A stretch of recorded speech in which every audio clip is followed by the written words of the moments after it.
Semua kita ini akan mengalami didatangi oleh malaikat sebelum mati untuk memberikan kabar gembira atau kabar duka cita. Siapapun dia, salah seorang di antara kita, kalau memang dia beriman, bertakwa, orang yang istiqomah di atas tauhid, akidah dan ibadah yang benar, maka dia akan mendapatkan kabar gembira. Innal ladzina qalu rabbunallah tsumma istaqamu tatanazzalu alaihimul malaikah alla takhafu wa la tahzanu wa abshiru bil jannati allati kuntum tu'adun.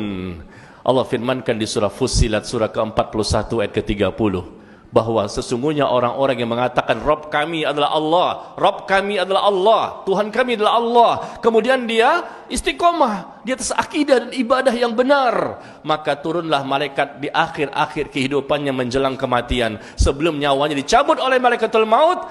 Malaikat akan menyampaikan kepadanya, Allah takhafu wa la tahzanu, jangan kamu takut, jangan kamu bersedih, kata malaikat.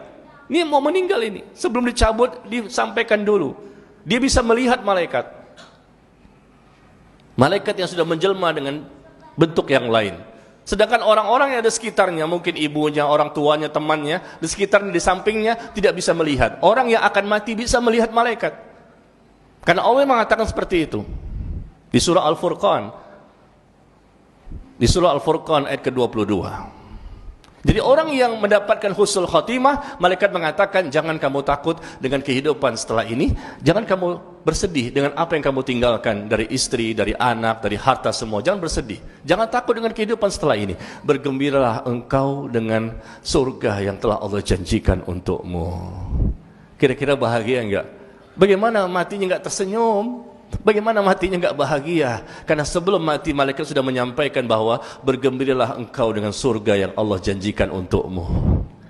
Allahu Akbar. Sebaliknya, orang yang mendapatkan su'ul khatimah, Allah sebutkan di surah An-Nahl surah 16 ayat ke-28, alladzina tatawaffathumul malaikah zalimi anfusihim, orang-orang yang diwafatkan oleh para malaikat dalam kondisi dia menzolimi dirinya sendiri, diwafatkan dalam kondisi sedang bermaksiat, dalam kondisi sedang melakukan perbuatan dosa.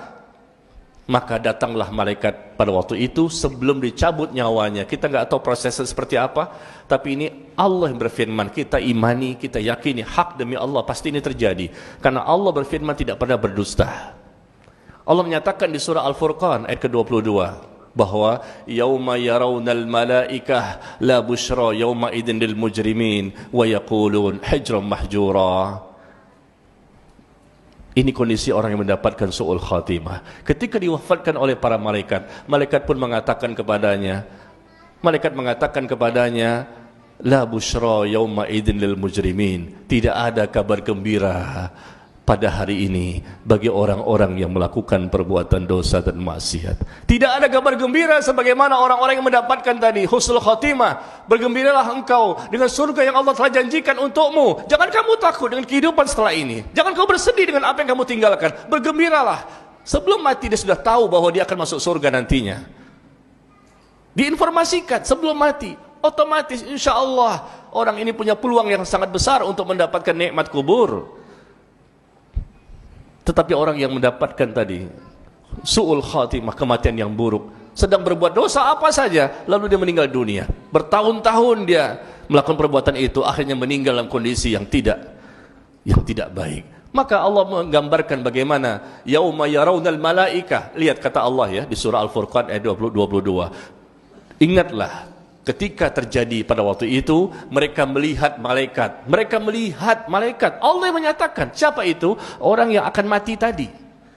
Dia mampu untuk bisa melihat malaikat dengan izin Allah, tapi dalam bentuk yang lain. Karena manusia selain Rasulullah tidak bisa melihat malaikat dalam bentuk rupa yang asli. Rupa malaikat yang asli hanya Rasul yang bisa melihat. Sebagaimana Rasul pernah melihat malaikat Jibril dalam bentuk rupanya yang asli 2 kali, di mana Rasul mengatakan bahwa pada waktu itu Jibril memperlihatkan rupanya yang asli, di mana dia memiliki 600 sayap yang menutupi seluruh ufuk yang ada di langit. Dan maka Rasul pun pingsan seketika. 600 sayap besarnya malaikat Jibril itu menutupi langit ketika dia memperlihatkan wujud aslinya kepada Nabi sallallahu alaihi wasallam 2 kali. Malaikat saja seperti itu, bagaimana Allah? Itu malaikat Jibril alaihissalam.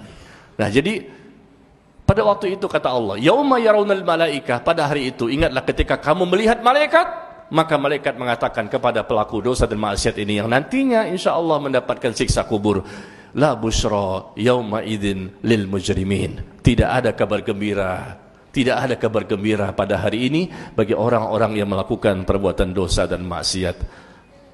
Dan dia pun mengatakan hijrul mahjurah, hijrul mahjurah. Alangkah baiknya sekiranya aku bisa terlepas dari musibah ini, tapi tidak bermanfaat. Pada waktu itu setelah dikatakan dia mendapatkan kabar duka cita, kabar keburukan, dan akan dimasukkan dalam neraka. Pada waktu itu juga malaikatul maut mencabut nyawanya dalam kondisi yang sangat menggenaskan.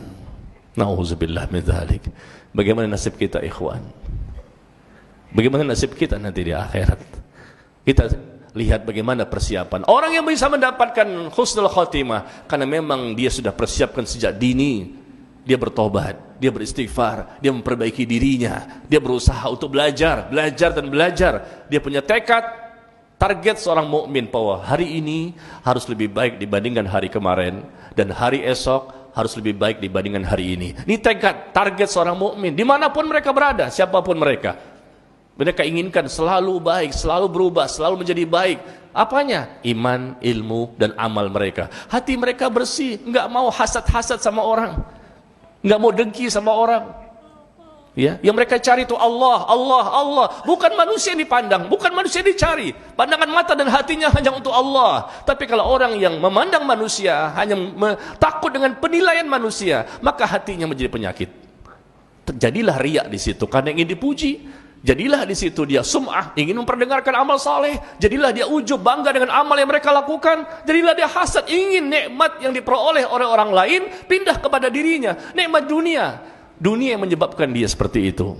Tidak akan mendapatkan husnul khotimah orang seperti ini. Bersihkan hati kita. Ya, kalau hati sudah bersih, insya Allah menjadi modal terbesar kita mampu untuk mendapatkan cinta Allah. Rasa takut tumbuh di hati kita dan selalu berharap kepada Allah, tidak pernah berputus asa.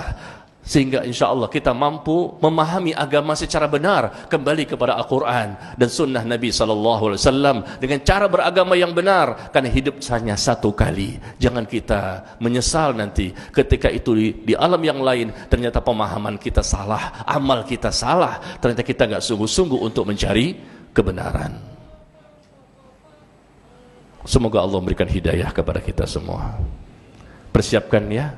Andaikan yang mati bisa berbicara, kita belum mati tapi kita masihnya. Itulah yang diinginkan oleh mereka, dan kita bicara seperti ini dalam rangka untuk memotivasi diri kita agar kita semakin baik untuk mempersiapkan bekal sebanyak-banyaknya. Semoga kita harapan mendapatkan kabar gembira dari para malaikat tadi. Sebelum meninggal dunia, maka malaikat pun mengatakan kepada kita ya harapan yang sangat besar, yaitu malaikat mengatakan, jangan kamu takut, jangan kamu bersedih, bergembiralah dengan surga yang Allah telah janjikan untukmu. Semoga Allah mengijabah doa kita.